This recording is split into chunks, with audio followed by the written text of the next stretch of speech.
Meus irmãos, em Cristo eu vos cumprimento com a paz do Senhor. Eu gostaria de aproveitar o tempo e a oportunidade que tenho para, junto com vocês, nós estarmos lendo a palavra de Deus. Para tanto, quem trouxe a sua Bíblia, por gentileza, Evangelho de Lucas, o capítulo de número 15. Lembrando sempre que a Bíblia é o único livro que nós podemos ler tendo o autor presente. Todos os demais livros nós vamos ler e vamos desejar conhecer o autor. Mas a Bíblia é o único livro que no momento em que você abre ela, o autor está do teu lado para te auxiliar, para te levar às profundezas de Deus e para edificar a tua fé. Evangelho de Lucas, capítulo de número 15. Gostaria de ler apenas um versículo. O versículo de número 29. Quem é bom de Bíblia encontrou o texto e pode dizer amém. Amém. Diz assim a Bíblia na tradução que tem. Mas respondendo ele, disse ao pai: eis que te sirvo há tantos anos, sem nunca transgredir o teu mandamento, e nunca me deste um cabrito para alegrar-me com os meus amigos. Vou repetir. Mas respondendo ele, disse ao pai: eis que te sirvo há tantos anos, sem nunca transgredir o teu mandamento, e nunca me deste um cabrito para alegrar-me com os meus amigos. Amém, queridos? Até aqui. Aqueles que podem, tomem os vossos assentos. Gostaria de agradecer na pessoa do pastor presidente deste campo, pastor Gilbert Teixeira, pela oportunidade gerada pelo seu ministério para estarmos juntos neste final de semana, falando, incentivando e comunicando acerca da obra missionária. Sua esposa, a família, eu desejo que Deus em Cristo abençoe a este homem de Deus. Eu confesso que no desafio que o senhor está aceitando, não sei, o senhor foi quantas vezes em São Félix do Xingu? Nenhum. Eu já fui na região algumas vezes. Eu prego muito em Paraupebas, na Assembleia de Deus do pastor Fenelon. Ele está construindo um templo bem perto de São Félix do Xingu, que é a maior catedral que vai ter no estado do Pará.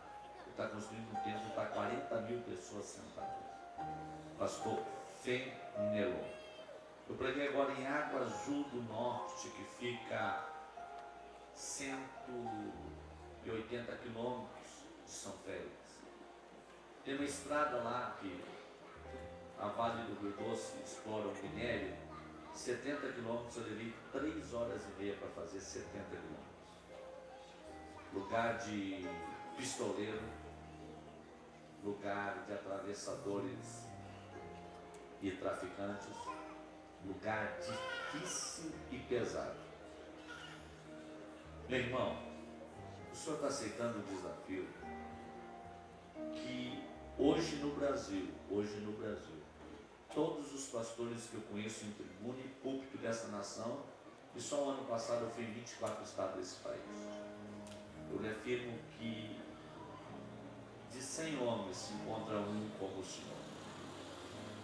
Se Deus colocou isso no seu coração, é porque Deus tem algo muito grande em São Félix do Xingu, mas muito grande mesmo. Se eu pudesse, e eu lhe conhecesse antes, eu lhe incentivaria a fazer outra coisa.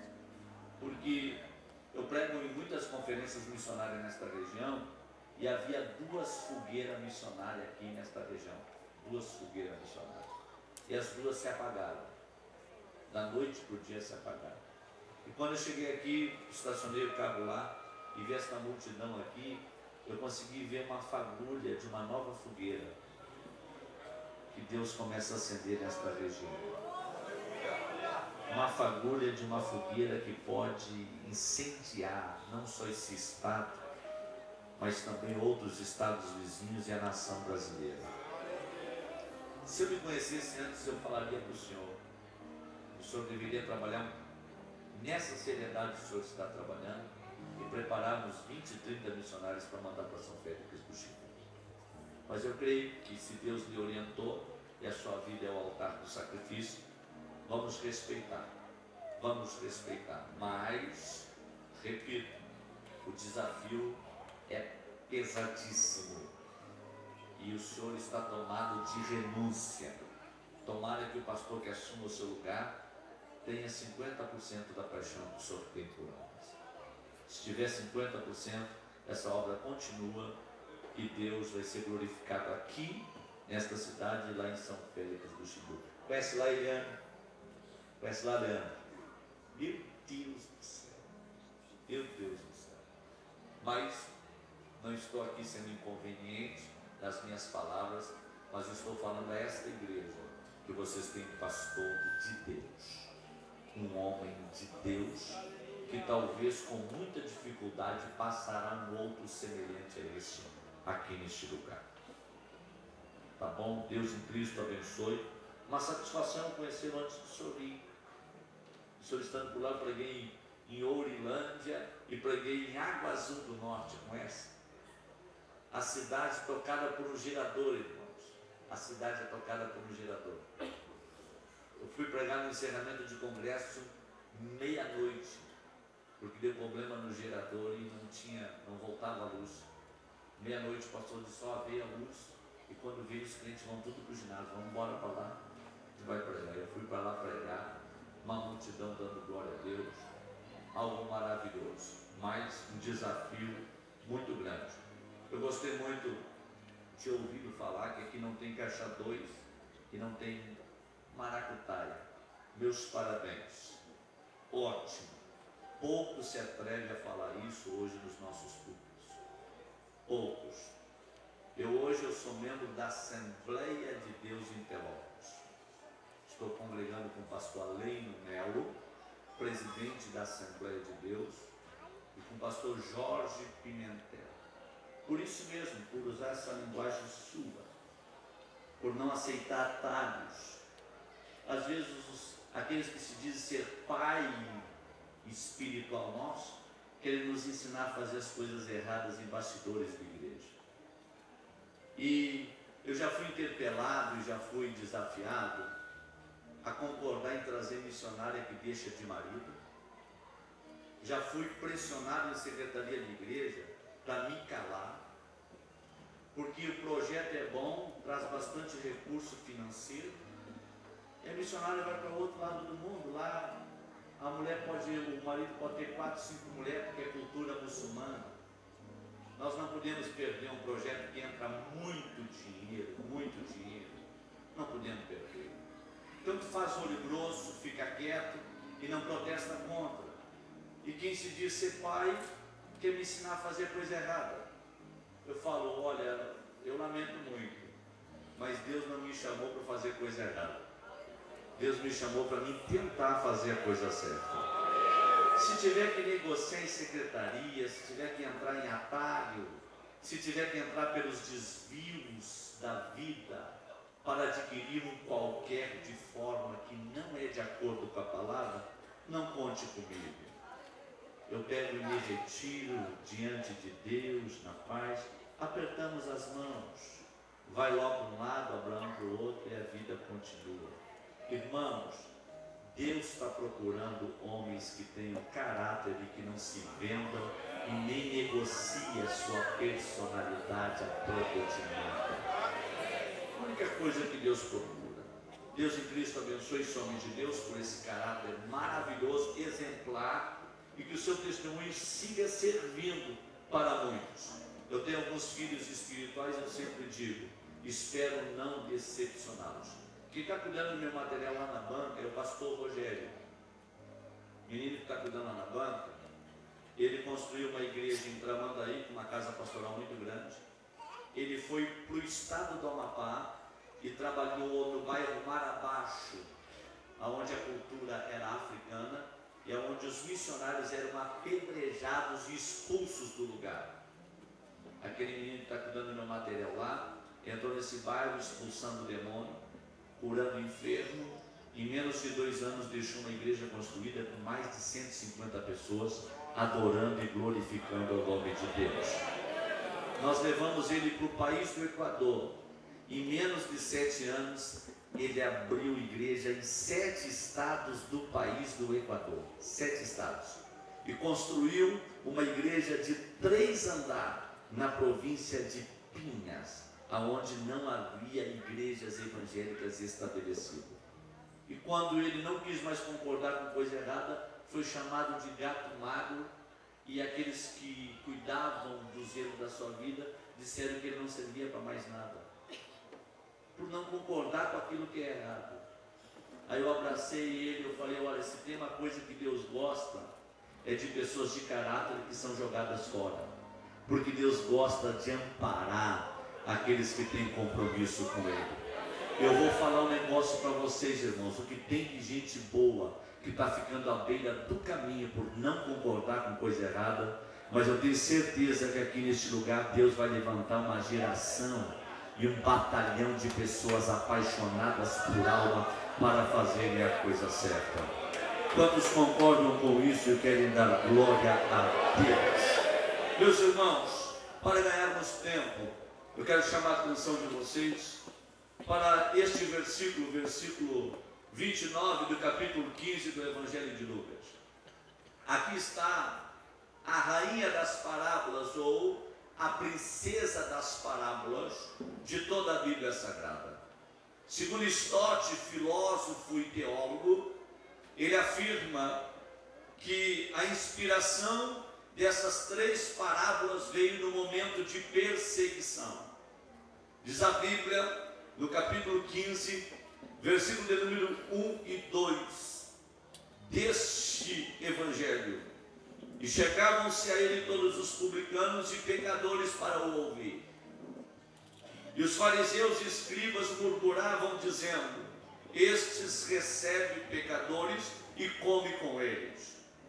Jesus, ele centralizou o seu ministério na Baixa Galileia. Esses dias eu afirmei a um pastor que me ligou, me convidando para ir ministrar no Ceará. E ele disse comigo: olha, ainda bem que eu consegui falar direto contigo, porque todos os obreiros hoje têm as suas secretárias e secretários. Eu falei para ele: um dos requisitos básicos do ministério de Jesus era esse: ele trabalhou sem secretária. Jesus, ele era acessível. O mendigo queria ir até onde ele estava, tinha acesso. A prostituta queria estar com ele, tinha acesso. O doutor da lei queria visitar ele, tinha acesso. A mulher pecadora podia se jogar aos pés dele, tinha acesso. Jesus, ele era acessível e não trabalhava com secretária. Então, era um dos requisitos básicos do ministério de Jesus. E os pecadores, ouvindo Jesus falar, se encantavam, e aonde Jesus ia, aflorava na sua direção uma multidão de pecadores e publicanos. E diz a Bíblia que os doutores da lei, os escribas e fariseus, começaram a murmurar, porque Jesus, depois que pregava para a multidão de pecadores, ele saía e ia jantar na casa desses pecadores, ele ia almoçar com esses pecadores. E os escribas e fariseus diziam: quem é esse que, além de andar no meio dos pecadores, come e bebe juntamente com eles? Jesus não parou para dar ouvido aos críticos e às críticas.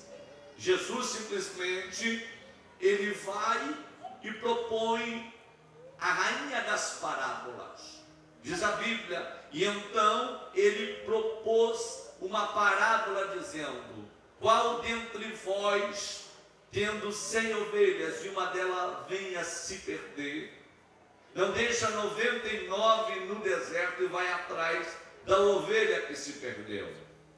Jesus, ele sempre tinha uma linguagem atualizada, e era comum e normal em Israel, como é até os dias de hoje, ter pastores de ovelhas. E ser pastor naquela época era uma profissão muito árdua, diferente da profissão que alguns dizem ser profissão nos dias de hoje. Ser pastor de ovelhas naqueles dias requeria algumas coisas da vida do homem que decidira ser pastor.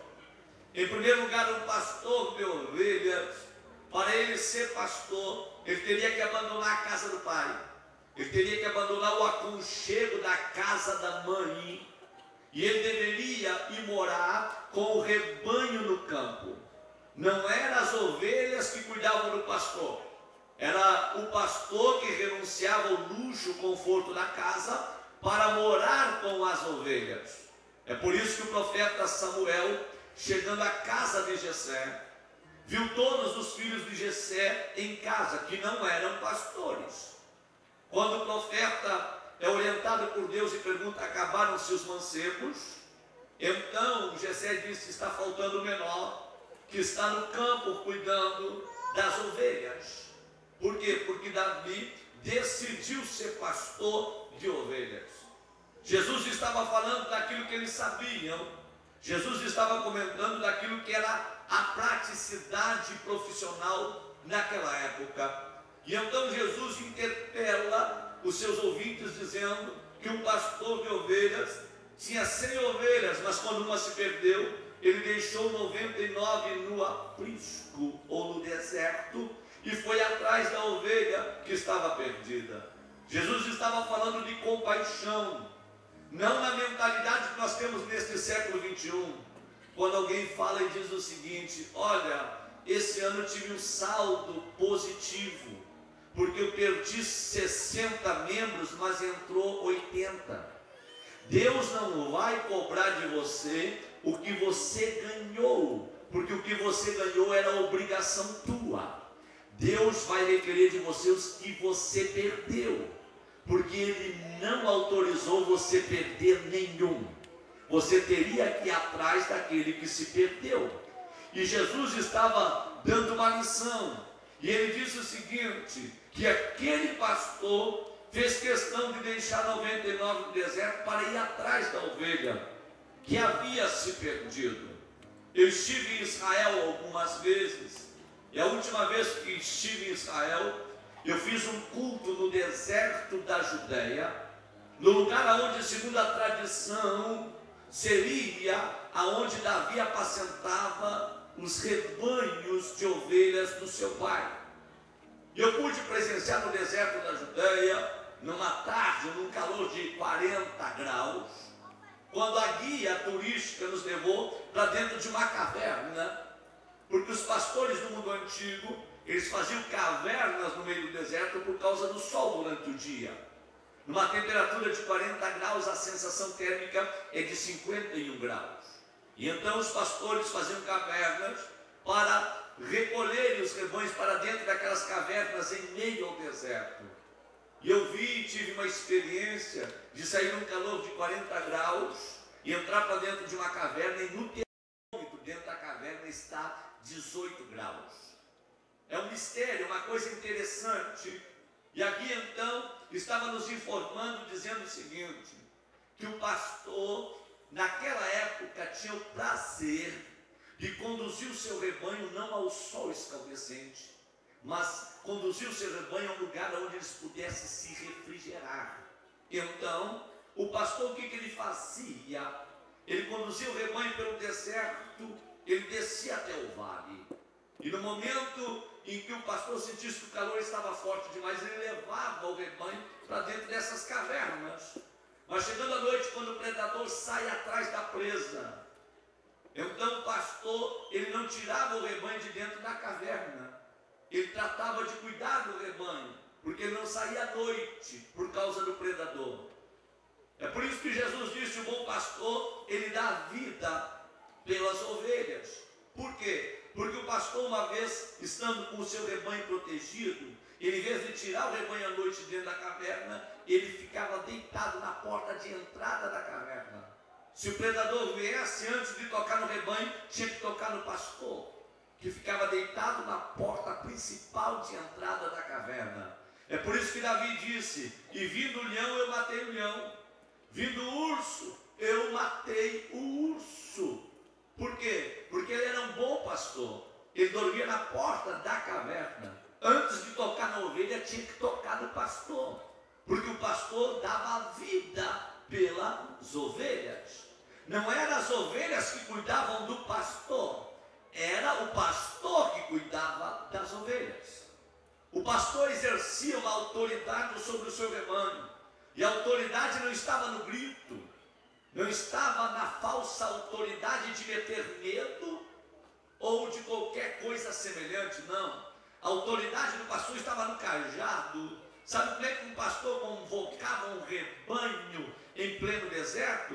Ele pegava um cajado dele e batia contra uma fenda de rocha ou contra uma pedra, e o tinido do cajado dele na pedra servia para a convocação de todo o rebanho. O que acontecia quando 3 pastores se encontravam em meio ao deserto?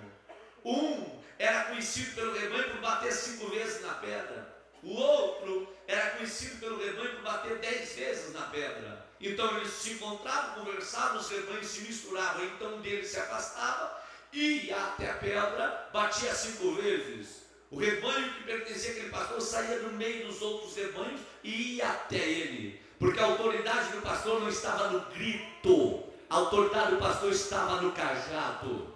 O pastor, com o seu cajado, ele conseguia agregar o rebanho, ele conseguia trazer o rebanho para perto dele. Uma vez o pastor, fazendo a sua convocação para as ovelhas irem até onde ele estará, se uma ovelha por 3 ou 4 vezes não atendesse a convocação, esse pastor precisava então disciplinar esta ovelha.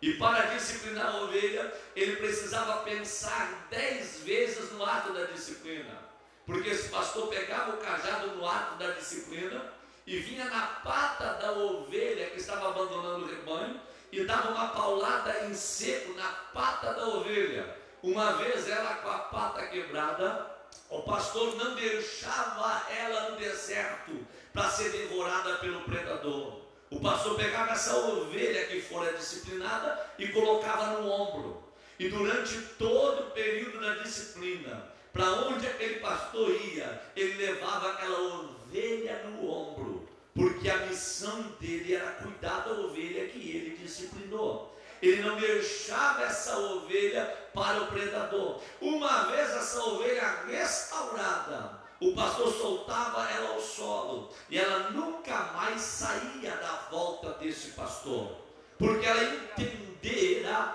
que o pastor havia cuidado dela no momento de dificuldade. Quando Davi diz: ainda que eu ande pelo vale da sombra da morte, não vou temer mal algum. Sabe o que Davi estava querendo dizer? Que ele apacentava os rebanhos do seu pai no vale, no deserto da Judéia que fica no vale. Lá em Belém, em Jerusalém, que está a 680 metros acima do deserto da Judéia, chove 1000 milímetros por ano. Quem está no vale tem que estar de olho para Belém e para Jerusalém, que hoje estão divididos por uma muralha, e Belém é cuidada pelos árabes e muçulmanos. Judeus não podem entrar dentro de Belém porque existe perseguição, sequestro e até morte de judeus. E Jerusalém está colada com Belém. Quem está no vale tem que estar olhando lá para cima. Quem está no deserto da Judéia tem que estar de olho no monte. É por isso que Davi dizia: eleva os meus olhos para os montes, de onde me virá o socorro? Porque ele está no vale, mas está de olho no monte. Porque se cair uma pancada de chuva em Jerusalém e em Belém, as águas descem pelo vale na forma de tsunami. E se o pastor foi apanhado dentro do vale, do deserto da Judéia, no período em que esteja caindo água lá em cima, ele é levado pela enxurrada. E Davi disse: ainda que eu ande pelo vale da sombra e da morte, eu não vou temer mal algum, porque eu sei que o Senhor está comigo. A sua vara e o seu cajado me consolam. Quando Jesus está falando sobre esta ovelha que foi achada e estava perdida, ele estava falando o seguinte: que ele não veio para os sãos, que ele veio para os doentes, que ele veio para os perdidos, que ele veio para aqueles que estavam longe do rebanho, que estavam longe do aprisco, e que por amor a esse que está perdido, ele faria qualquer coisa. Essa era a lição.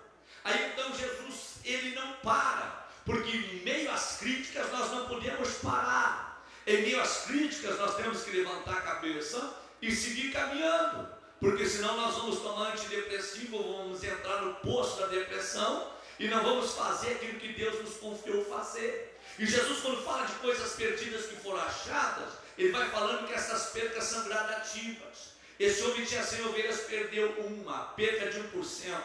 Aí ele vai para uma mulher que tinha 10 dracmas. Eu já vi alguns pregadores dizer que a dracma desta mulher aqui valia muito dinheiro. Por isso que ela se preocupou e foi atrás desta dracma. Isso não é verdade. Uma dracma era o valor de 3 dias de trabalho. Só que naquela época, uma mulher quando casava com um judeu, ela poderia, como pacto do seu casamento e do seu amor para com o seu esposo, ela colocava uma tiara sobre a sua cabeça, que tinha por nome de sêmide, e dentro desta tiara, presa a essa tiara, levava-se 10 dracmas. Uma vez a mulher, tirando uma das 10 dracmas da tiara do sêmide, ela estava declarando aos seus vizinhos, parentes e amigos, que não amava mais o seu esposo, que não queria mais nada com o seu cônjuge, e que ela estava aberta a um novo relacionamento. Aquela mulher naquele dia, quando ela pegou o sêmide, e ela viu que não estava as 10 dracmas lá, mas tinha 9, faltava uma, ela entendeu que o seu casamento poderia ir por água abaixo. Ela acende a lamparina, pega uma vassoura e vai varrer em todos os cantos da casa, porque ela queria salvar o seu casamento. Tanto é que quando ela acha, ela chama as vizinhas, dá testemunho e se alegra. Jesus estava dizendo: ei, eu vim buscar os perdidos da terra, mas eu também vim reconciliar casais. Eu vim para trazer alegria e felicidade aos lares. Casamento estabelecido por mim, homem nenhum pode acabar. Ei, eu sou um reconstrutor de famílias. Essa era a lição que Jesus estava deixando aos críticos da época. Aí então Jesus aperta e fala o seguinte: um pai de família, ele tinha 2 filhos, e um dos filhos resolveu sair da casa do pai. Eu já vi tanta gente criticando esse menino, eu já vi tanta gente esquartejando esse menino, porque saiu da casa do pai.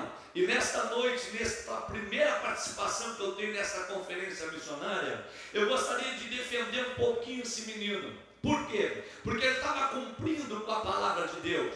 Lá no livro de Deuteronômio, Moisés ensinando acerca da lei de Deus, ele falou o seguinte: quando um filho mais novo quiser sair de dentro da casa do pai, ele tem direito a 1/3 da herança, sendo que se o filho mais velho ficar dentro da casa do seu pai, ele tem direito a metade da herança do pai.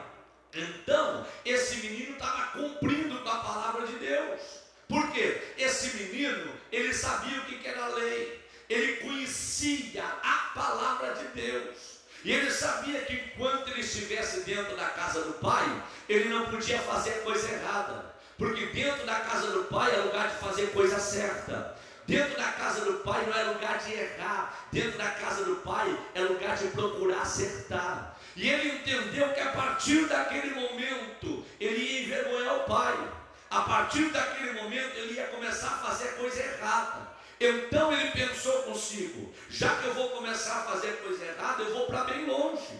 Eu não vou ficar dentro da casa do pai, porque para mim ficar dentro da casa do pai, eu tenho que fazer coisa certa. Como eu vou começar a fazer errado, eu vou para bem longe. E é aqui fica uma grande lição para todos nós que estamos aqui nesta noite. Dentro da casa do pai não é lugar de fazer coisa errada. Dentro da casa do pai não é lugar de fazer maracutaia.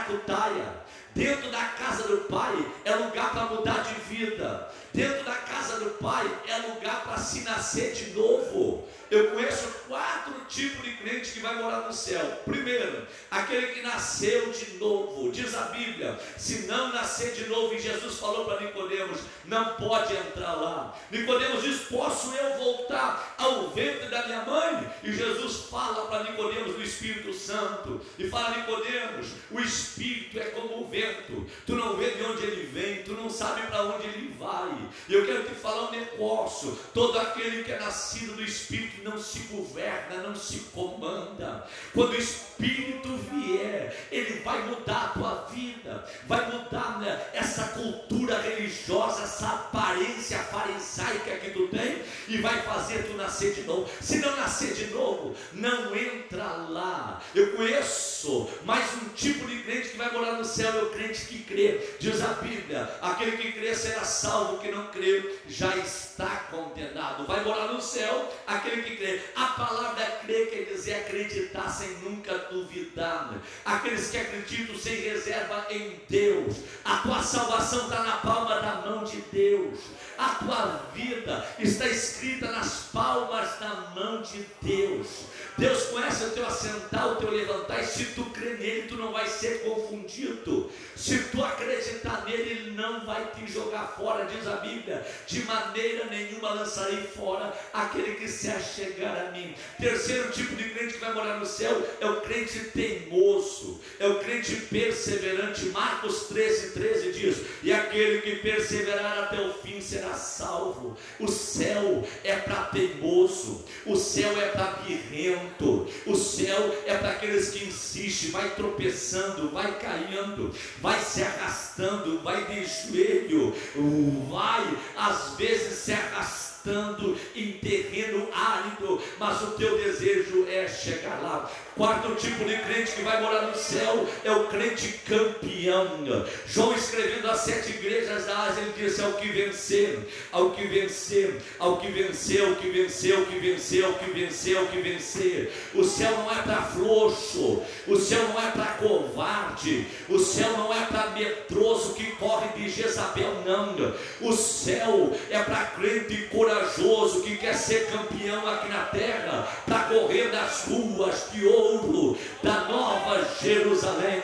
Agora a igreja é lugar de fazer a coisa certa. Casa do Pai é lugar para mudar de vida. Quem prostituía lá fora que não pode prostituir. Quem mentia lá fora não pode mentir aqui dentro. Ei, quem dava calote lá fora não pode dar calote aqui dentro, não.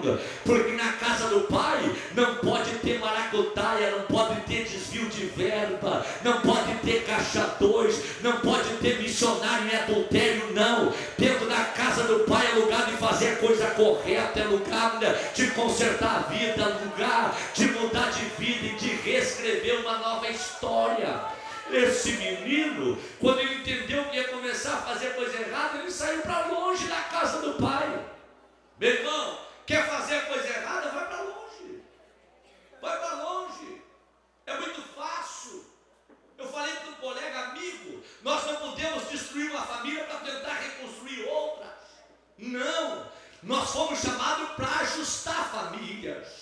Família que está quebrada, nós temos que consertar, nós temos que salvar, nós temos que ajustar. Mas não, é uma família que vai dar bom recurso financeiro ainda, que tenha se separado. Meu irmão, não existe isso. A Bíblia não apoia eu fazer isso. Dentro da casa do Pai é lugar de fazer a coisa certa, é lugar de conserto, é lugar de acertar, é lugar de nós consertarmos as nossas vidas para caminharmos para o céu. Quem está entendendo a linguagem do Espírito e pode abrir a boca e dar glória a Deus? Esse menino entendeu, não posso fazer coisa errada, então eu vou para longe. A única coisa que eu lamento na vida deste menino é que nesta terra longínqua que ele foi, ele conheceu prostituta, ele conheceu orgia, ele conheceu a noite, ele conheceu falsos amigos, que enquanto ele tinha dinheiro, os amigos estavam à sua volta. No momento em que ele perdeu tudo que ele tinha, os amigos vazaram. Ei, abre o teu olho com os teus amigos, que enquanto tu está bem, eles estão à tua volta. Na hora da crise eles vazam tudo, são amigos por conveniência. E eu quero te falar em nome de Jesus. Nesse ano de 2014, Deus vai permitir algumas crises financeiras na tua vida. Não é para te levar à falência, não. É porque Deus quer selecionar os teus amigos.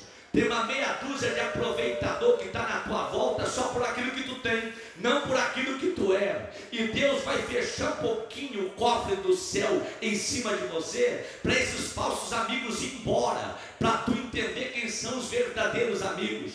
Os verdadeiros amigos não são aqueles que só querem comer churrasco contigo e só querem tirar férias em Camboriú na beira da praia, não. Os verdadeiros amigos são aqueles que estão dispostos a chorar contigo quando tu está chorando, a gemer com você enquanto você está gemendo.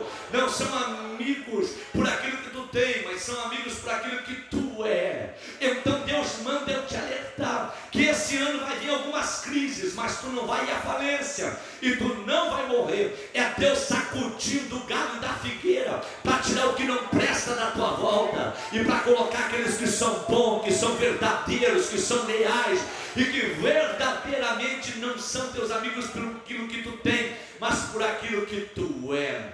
Ei, esse menino aqui encontrou falsos amigos nesta terra longínqua. Ele encontrou urgia, encontrou prostitutas, casas noturnas, balada. O meu único lamento aqui na história desse menino, que nesta terra longínqua, na noite, desta terra longínqua, nas urgias e nas casas noturnas, ele não encontrou um missionário para dizer para ele: ei, volta para a casa do pai, porque o pai está te esperando. Volta para a casa do pai, porque o pai não abre mão de você. Volta para a casa do pai, porque o pai está te aguardando. Queridos, eu já ao contrário desse rapaz, eu posso dar glória a Deus, porque eu sou um ex-dependente de droga, um ex-assaltante, um ex-traficante, que Jesus tirou dentro de um hospício para fazer um pregador da sua palavra.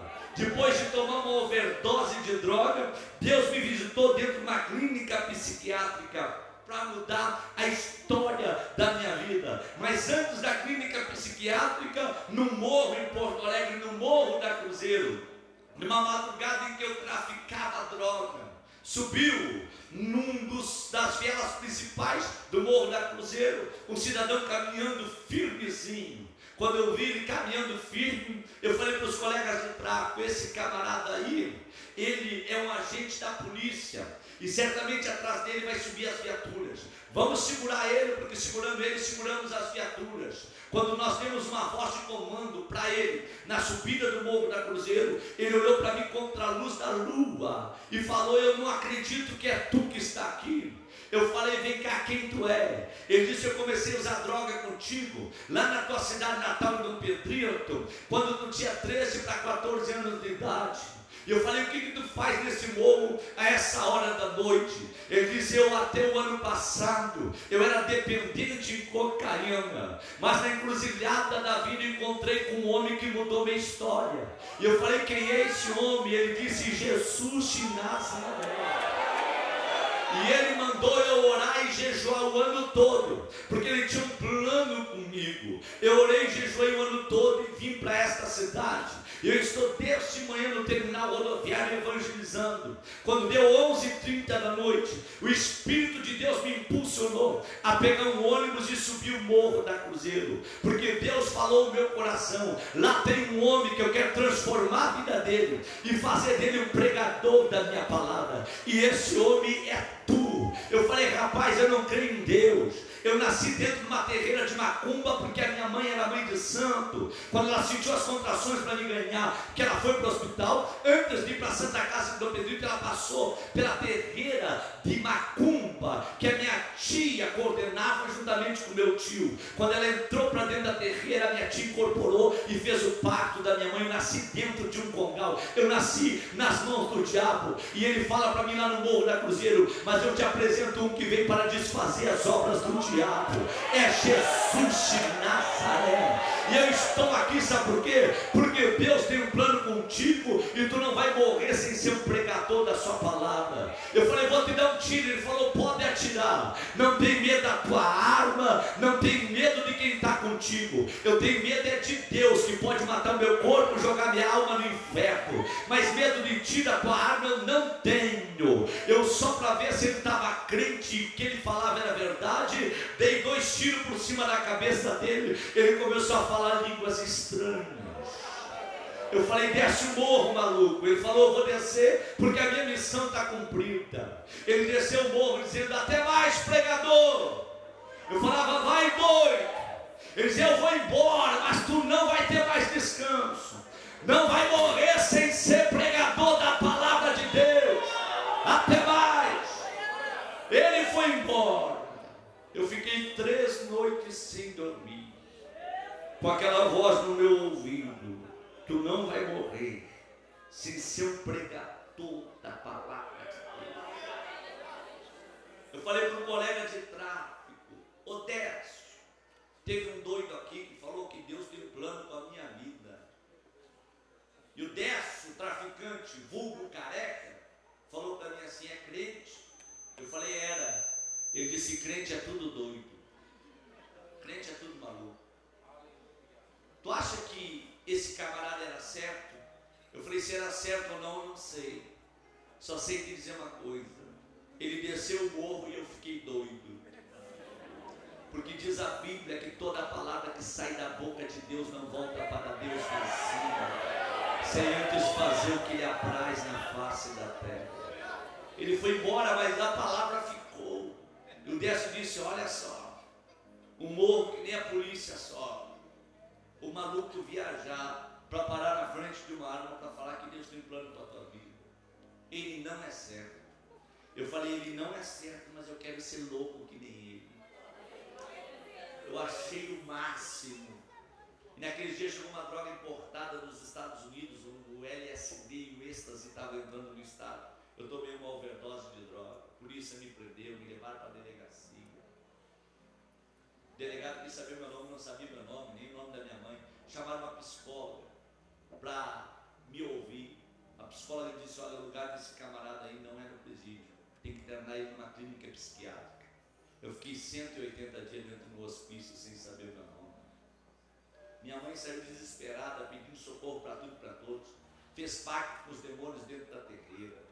Minha doutora, a doutora Ruth, pediu a doação das minhas cordas, do meu coração, dos meus rins, para o banco de órgão, porque naquela semana eu estava morrendo. Eu fiquei com 39 quilos na UTI do hospício. Minha mãe saiu desesperada. Na minha cidade, pedindo socorro para tudo e para todos. Ela encontrou uma senhora crente, que lavava a roupa no tanque do lado de fora e cantava um hino de louvor a Deus. Quando minha mãe ia passando, ela viu aquela senhora cantando e perguntou: o que a senhora está cantando aí? Ela disse: olha, eu sou crente, a minha Bíblia diz: quem está alegre cante, quem está triste ou aflito ore.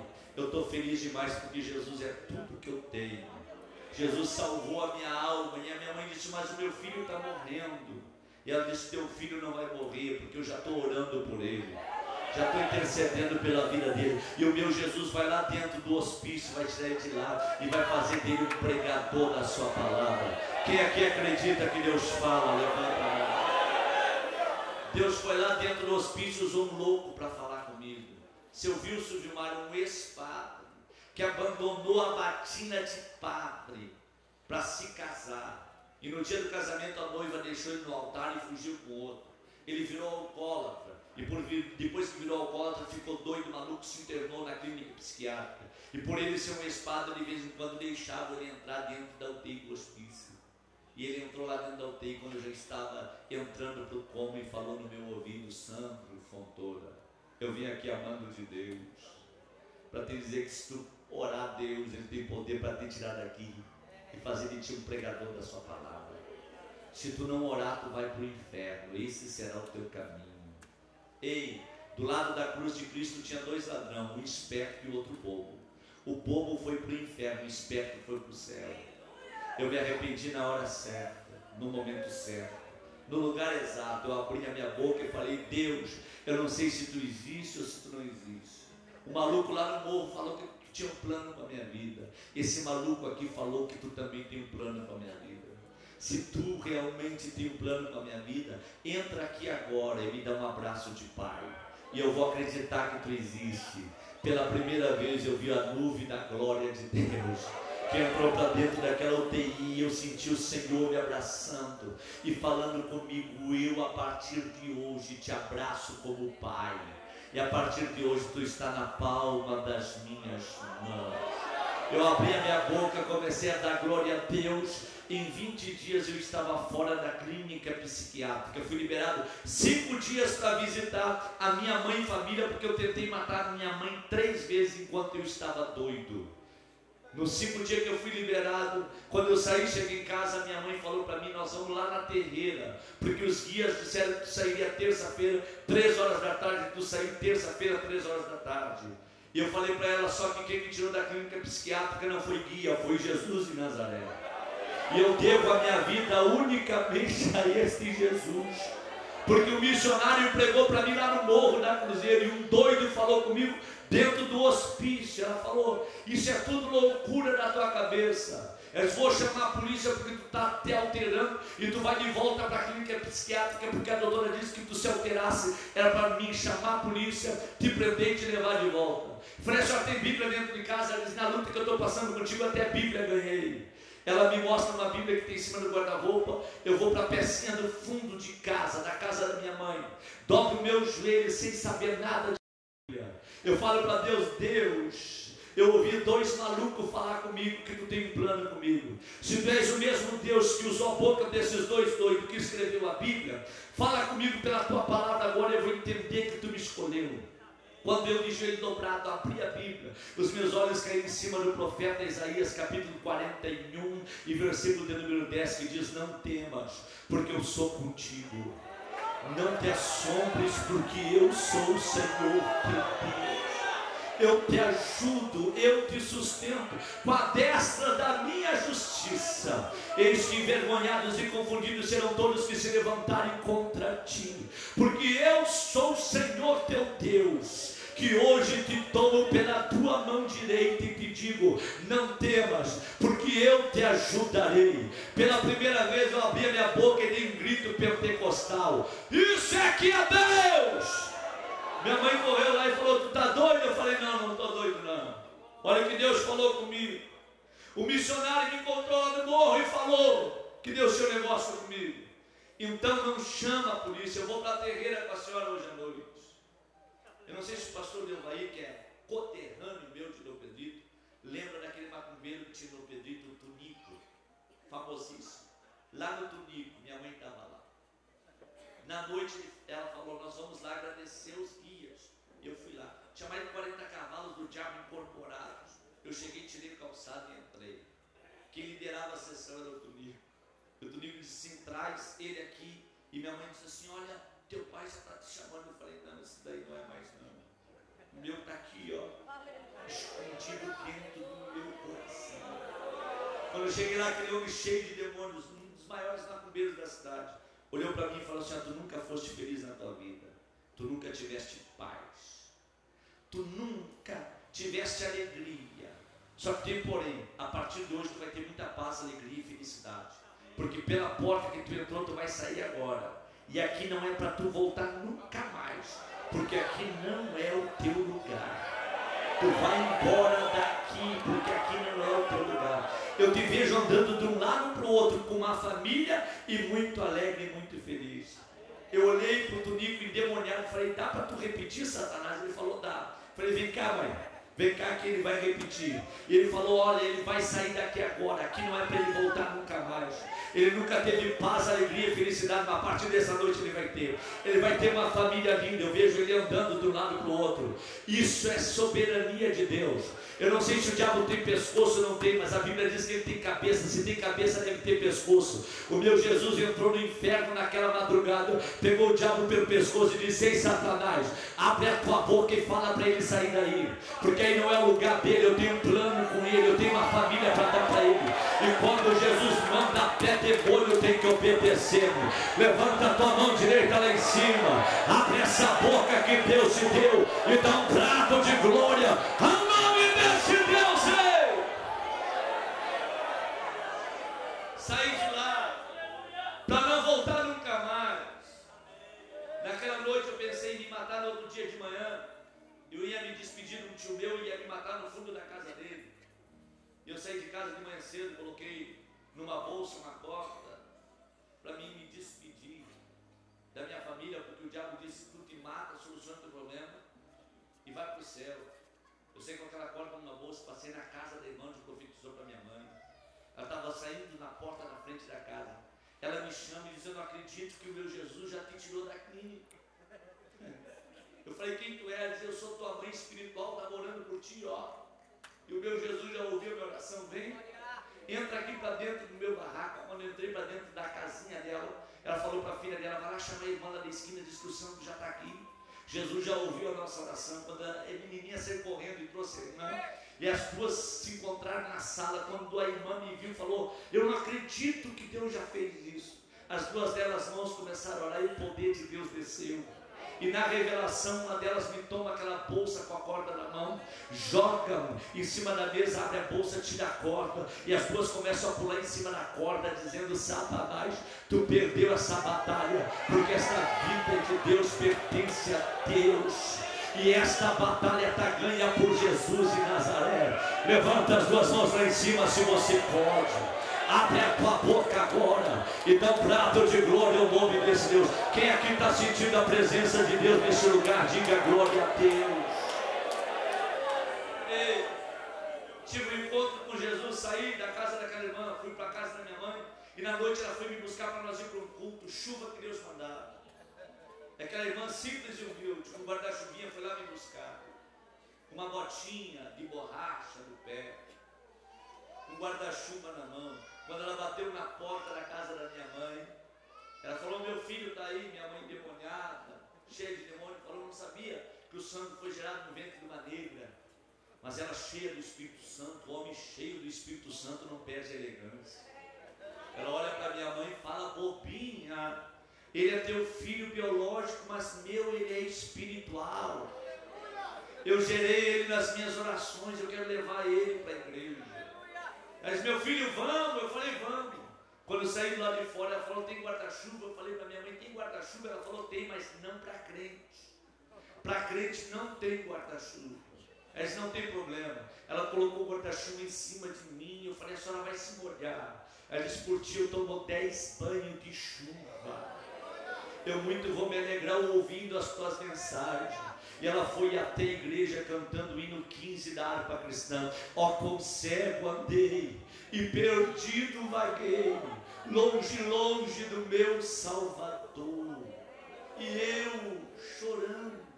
Quando eu chego na igreja, o pregador da noite não chegava. 9h30, o pastor disse: se o pregador não chegar, quem prega sou eu. Quando termina de falar, o pregador chega na porta da igreja. Quando ele vem para o púlpito, o pregador disse: irmão, está chovendo muito, eu venho de Florianópolis. Sofri 2 acidentes na estrada, meu carro está amassado na frente da igreja. Mas enquanto eu estava orando dentro do carro, por que Deus permitiu que o diabo fizesse tudo isso comigo? O Espírito de Deus falou para mim que o diabo estava furioso, não queria que eu chegasse aqui, porque aqui no meio desse povo tem um homem que o Brasil vai conhecer a voz dele. Só que esse homem é um ex-dependente de droga, ele é rejeitado pela sociedade, rejeitado pela família. Para tu crer que é Deus que fala contigo, tu saiu do hospício há poucos dias. Aonde tu estava? Eu falei: sou eu. Ele disse: é tu mesmo, pode passar na frente do altar. Eu passei, ele orou por mim e eu fiquei curado na hora, para a glória do nome de Deus. Ei, eu estou pregando aqui para vocês, liberado temporariamente pela minha doutora, porque quando ela me liberou da clínica psiquiátrica, ela disse o seguinte: todos que saíram no teu caso morreram, os que não morreram voltaram. As drogas consumiram 80% da tua capacidade mental. Eu te desejo boa sorte. Ela me liberou e eu fui embora. Fui embora. Agora em novembro, fechou 20 anos que ela estava esperando de volta. E na cidade onde eu fui internado como doido, hoje eu sou pastor que mais ganho alma e que mais prego da cidade. Prego em rádio e televisão e desafio a doutora dizendo: aqui está o maluco de Jesus, condenado pela medicina, mas absolvido pelo céu e escolhido por Deus. O meu lamento na vida desse menino é que ele não teve a sorte que eu tive. Ele não teve. Porque hoje a briga é pelo púlpito. A briga hoje é pelo altar. Os corredores de hospitais estão clamando por missionário. As favelas, os traficantes estão precisando receber a visita de um missionário. Esse menino aqui, enquanto ele tinha dinheiro, os amigos estavam à volta. Em todos os lugares que ele teve, ele não encontrou um missionário. E diz a Bíblia que no momento em que ele pensou voltar para a casa do pai, ele foi tentar a vida com um fazendeiro. Foi apacentar porcos na fazenda de um homem. Um fazendeiro que tinha uma boa conta bancária. Um fazendeiro que tinha servos, servas, súditos, funcionários. Um fazendeiro que tinha muitos animais. E lá esse menino desejava se alimentar com as alfarrobas, com as rações dos porcos. E diz a Bíblia, ninguém lhe dava nada, nem o fazendeiro e nenhum dos funcionários que trabalhavam junto com aquele fazendeiro. Mas enquanto o fazendeiro não dava nada, o pai estava já esperando ele de braços abertos. Estava cevando o bezerro porque acreditava que aquele filho um dia ia voltar para a casa dele. Enquanto o fazendeiro estava dando o trabalho, o pai estava esperando para abraçar e dar amor. Enquanto aquele menino na fazenda daquele fazendeiro fedia a porco, o pai estava esperando ele para abraçar, sujo do jeito que ele voltou, mas o pai não ia sentir o cheiro de chiqueiro, o pai ia sentir o cheiro da alma do filho que estava perdida e foi achada. Esse fazendeiro aqui tinha fazenda, tinha boi, tinha servos, tinha boa conta bancária, ele só não tinha Espírito Santo. Faltou para esse fazendeiro o que está faltando para muitos fazendeiros, que tem boa conta bancária, que tem carro importado, que tem bom recurso financeiro, mas não tem Espírito Santo. A irmã que orou por mim mora num barraco caído nos pedaços, lá em Dom Pedrito. Quem sabe ela não tem uma boa conta bancária e não tem nenhum carro importado para andar, mas a hora que a trompeta tocar, ela vai correr nas ruas de ouro da Nova Jerusalém. Você pode morar num barraco cair nos pedaços. Se você tem Espírito Santo, abre a tua boca nesta noite e dá glória a Deus, porque você tem tudo. Ei, eu conheci um homem na Paraíba, conhecido como Ronaldo Correia, homem que é dono de todo o minério da Paraíba. Pensa no homem rico, multiplica por 10, é o Ronaldão. Só para vocês terem uma noção do dinheiro que esse homem tem. Na festa de 10 anos de casamento dele, quem cantou foi Roberto Carlos. Ele deu 2 milhões de reais para Roberto Carlos cantar 5 canções na festa de 10 anos do casamento do Ronaldo. Eu tive pregando na fazenda do Ronaldo. Ele tem um heliporto na fazenda. Ele tem uma pista para aterrissagem de aviões pequenos, porque ele é dono de 3 jatos particulares. Quando eu estive na Paraíba, pela primeira vez eu andei em limousine. Eu falei, meu amigo, o que é isso?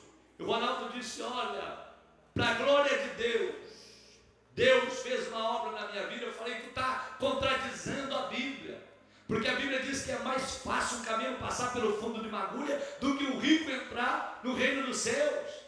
E ele disse o seguinte, amigo, eu conheci quase todo mundo. Eu tenho um campo de futebol na minha fazenda que quem inaugurou foi Pelé. Eu dei 300 mil reais para Pelé vir aqui inaugurar o meu campo de futebol. Lá tem o pé do Pelé no cimento e a mão dele no cimento, que eu trouxe para ele inaugurar o meu campo de futebol. Mas com 44 anos de idade, eu tive uma experiência com a cocaína. E por conta da cocaína, eu perdi esposa, perdi filhos e 2 netos que eu tinha. Caí no poço da depressão. Minha família foi embora para João Pessoa e eu fiquei para cá. Num dia, depois de uma noitada com prostitutas e consumo de droga, eu pensei em tirar minha vida. Quando eu rumei em direção à minha fazenda, apertei o controle principal de entrada da fazenda, quando o portão correu. Eu entrei com o meu carro, baixei o vidro para falar para o jardineiro, para ele ir embora, porque eu ia me matar naquela manhã. Quando eu baixei o vidro, o jardineiro está de costa para mim, carpindo na horta. Enquanto ele está carpindo, eu escuto ele cantar uma canção. Ele cantava uma canção que dizia assim, ó, porque Jesus me ama. Eu não posso te explicar, mas a ti também te chama, pois deseja te salvar. Enquanto o jardineiro está batendo com a enxada no chão, ele se debruça na enxada e começa a chorar. Eu olho então para o jardineiro, dou um grito e falo, ei rapaz, o que tu está fazendo? Ele vira para mim, começa a limpar as lágrimas e fala, doutor, eu não estou matando o serviço não, eu estou aqui trabalhando, mas é que eu senti a presença de Deus, tem 3 anos atrás, que Jesus me curou de câncer, eu sou a pessoa mais feliz da Paraíba. E eu olho para ele e falo, vem cá, mas o teu Jesus pode solucionar o meu problema? E o jardineiro disse, se o senhor se humilhar, doutor, e descer do seu carrão, e dobrar um joelho aqui no meu pé, eu vou falar com o homem que está lá em cima, que salvou a minha vida e me curou da minha enfermidade, e eu tenho certeza que ele vai descer aqui embaixo, vai entrar com providência e vai lhe socorrer, porque tem uma coisa, doutor, tudo que o senhor tem eu nunca vou ter, agora o que eu tenho o seu dinheiro não compra. O senhor vai ter que se humilhar, vai ter que descer nesse carrão, vai ter que vir aqui. Ele falou, pastor Sandro, eu não pensei 2 vezes. Quando eu me dei por conta, eu estava de joelho dobrado na frente daquele jardineiro, e ele fedendo ao suor, com as 2 mãos lá em cima, ele falando com Deus, dizendo, Deus, hoje não entra a morte nesta fazenda, hoje vai entrar a vida, porque tu é o autor da vida. Eu quero expulsar os demônios desta fazenda. Eu quero dizer que a partir de hoje o Ronaldo é meu irmão. Hoje tu salva a alma dele. Hoje tu restaura a família dele. Porque tu é Deus no céu, tu é Deus na terra. Usa as minhas mãos calejadas agora para a restauração da vida desse homem. O Ronaldo diz, quando ele colocou a mão na minha cabeça, o meu corpo incendiou todo. Quando ele tirou a mão e falou, levanta meu irmão, a paz do Senhor. Eu falei, o que é isso? Ele disse, agora tu é meu irmão e me autoriza a matar um boi, porque hoje vai ter churrasco na fazenda. O Ronaldo disse que churrasco, vai ter festa na fazenda, não vai ter morte.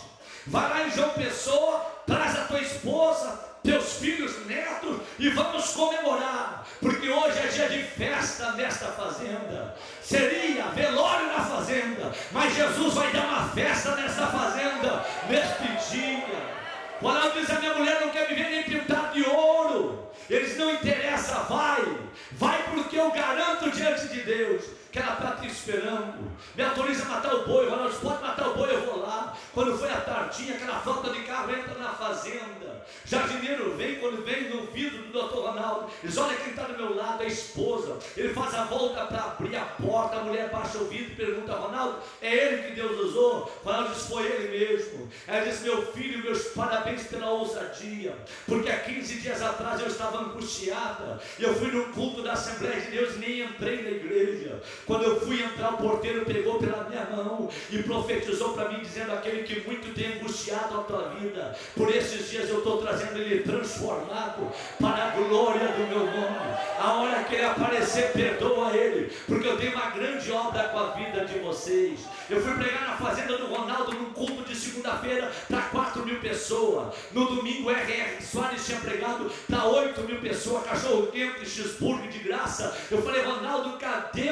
o jardineiro? Ele falou, tá ali. Quando eu olhei o jardineiro com um terno importado da Pierre Cardin, um sapato no couro de crocodilo, eu falei, meu amigo, tá jardineiro, tu tá bonito demais. Ele falou para mim, eu era jardineiro, agora eu sou tesoureiro de toda a fortuna do doutor. Eu ando de helicóptero na Paraíba, porque eu tinha o que o doutor não tinha. O doutor tinha fazenda, tinha helicóptero e avião, mas ele não tinha Espírito Santo. O Espírito Santo na minha vida mudou a história do doutor. Ei, meu irmão, você não tem helicóptero, não tem avião, não tem boa conta bancária, mas você tem Espírito Santo. Levanta a tua mão direita lá em cima, abre essa boca que Deus te deu e dá um prato de glória ao nome desse Deus.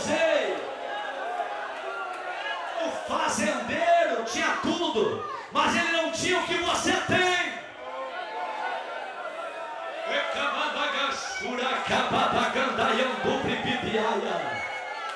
Ele não tinha o que nós temos. Ei, ele tentou, não deu certo.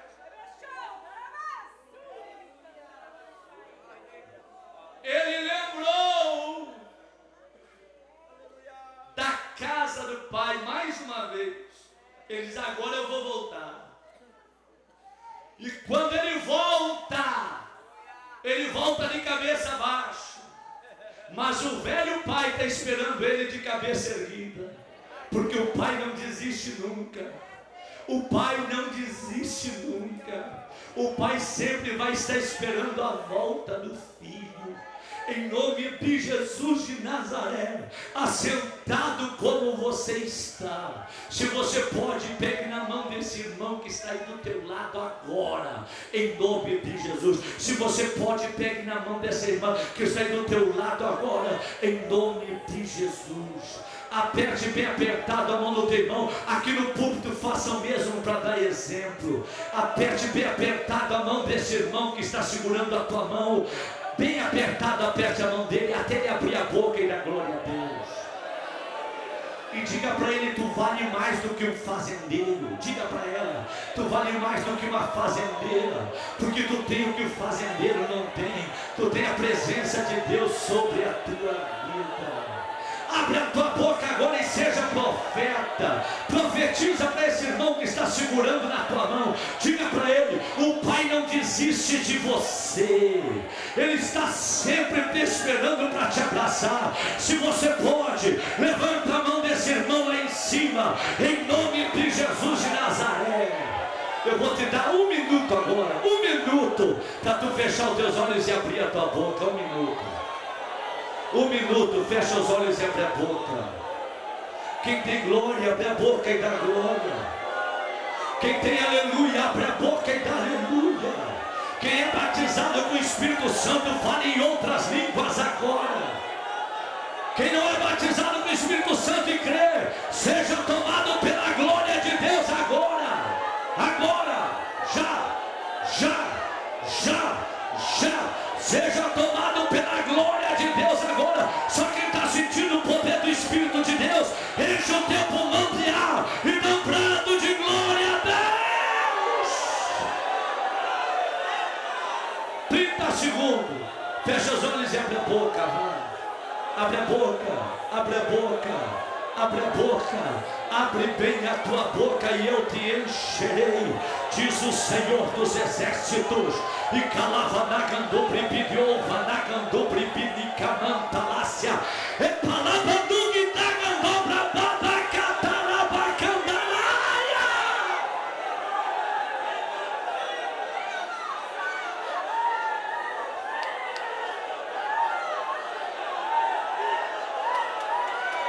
Aleluia, aleluia. Opa, camanagando bribidio, vanagando bribidi camantalaba, vanagando bribidi andarácia. Xarabacamandaraia.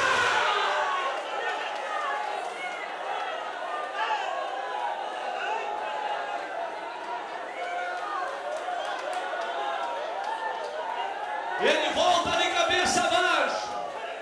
Mas o pai, diz a Bíblia, e vendo o pai de longe,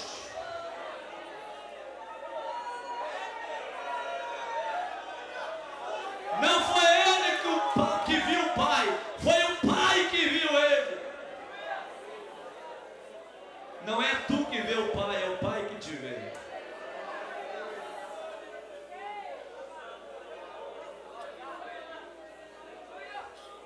E o pai corre ao seu encontro.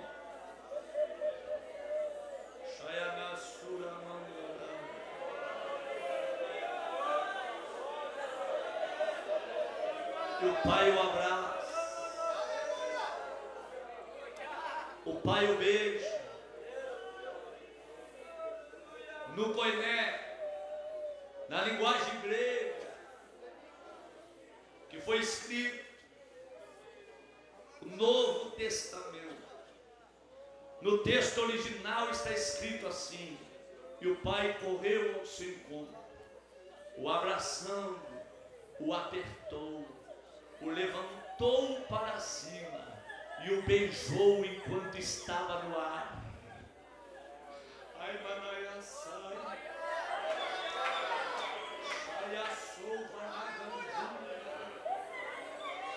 O pai não mandou ele tomar um banho, o pai não mandou ele se perfumar, porque para o pai ele não fedia porco, não fedia chiqueiro. Para o pai ele tinha cheiro de alma. O pai sente cheiro da tua alma, o pai sente amor pela tua alma, o pai se apaixona pela tua alma. Levanta a tua mão direita lá em cima, abre a tua boca e dá glória a Deus nessa noite.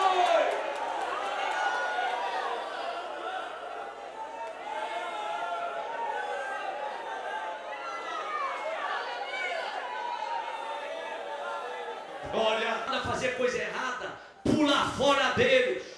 Santo anda com santo, justo anda com justo. Ei, cidadão do céu anda com cidadão do céu. Não te corrompa, não desvie o teu caráter e a tua conduta. Uma alma vale mais que um cabrito, vale mais que um pé de abóbora, vale mais do que porco. Quem aqui quer sentir cheiro de alma nesta noite? Levanta as suas mãos lá em cima, abre a boca e dá glória a Deus. Ei, eu quero orar pela tua vida. Eu quero pedir para Deus nesta noite te encher com o seu Santo Espírito. Quantos aqui que estão me ouvindo falar até essa hora da noite querem fazer grandes coisas para Deus ainda nesse ano? Levanta a mão direita lá em cima. Só você que é tão doido quanto o pastor Júlio, saia do teu lugar. Você que é tão apaixonado por algo, tão renunciado como o pastor Júlio, eu quero orar por você agora, e Deus vai possuir a tua vida, e tu vai fazer grandes coisas para a glória do nome de Deus. Mas não vem de boca fechada, vem glorificando, vem adorando, vem exaltando, vem magnificando o nome de Deus. Abre caminho e vem. Você que nesta noite quer ser tomado pela glória de Deus, só que você que deseja, almeja ser cheio do Espírito Santo para fazer grandes coisas para Deus, sai correndo do teu lugar e vem para o corredor. Vem, vem. Eu quero orar pela tua vida. Vem, vem correndo. Vem correndo. Vem correndo, abre caminho e vem correndo, vem glorificando, vem adorando.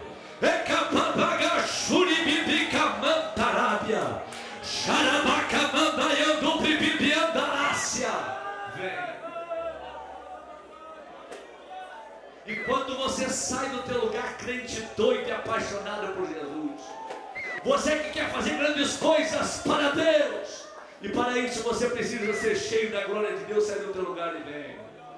Quando você sai do teu lugar e chega aqui na frente, eu quero fazer uma pergunta. Tem algum filho no nosso meio?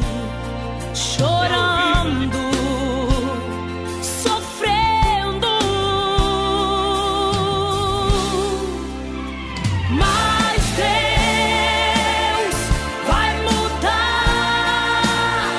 tua história, vai mudar a tua vida, mas Deus vai pôr fim nessas lágrimas.